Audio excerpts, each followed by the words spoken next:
தொடர் விடுமுறையால் திருப்பதியில் பக்தர்கள் குவிந்த நிலையில் இலவச தரிசனத்திற்கு 24 மணி நேரத்திற்கு மேலாக காத்திருக்கும் சூழல் உருவாகியுள்ளது. கூடுதல் விவரங்களோடு இணைகிறார் செய்தியாளர் ஜெயக்குமார். வணக்கம். விவரங்கள்.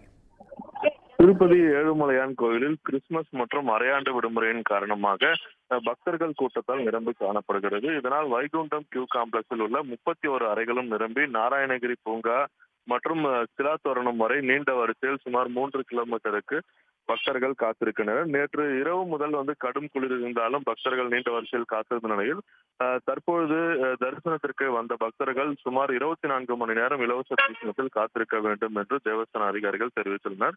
இதே போன்று 300 ரூபாய் டிக்கெட் ஆன்லைனில் முன்பதிவு செய்த பக்தர்கள் 4 மணி நேரமும், சர்வ தரிசனம் டோக்கன் பெற்ற பக்தர்களுக்கு 6 மணி நேரம் காத்திருக்க வேண்டும் என்று அதிகாரிகள் தெரிவித்துள்ளனர். நேற்று காலை முதல் இரவு வரை 73,524 பக்தர்கள் சுவாமி தரிசனம் செய்து உண்டியலில் 4,88,00,000 ரூபாய் காணிக்கையாக செலுத்தியிருந்தனர். விவரங்களுக்கு நன்றி ஜெயக்குமார். உடனுக்குடன் செய்திகளை தெரிந்து கொள்ள சன் நியூஸ் பெல் ஐகானை கிளிக் பண்ணுங்க.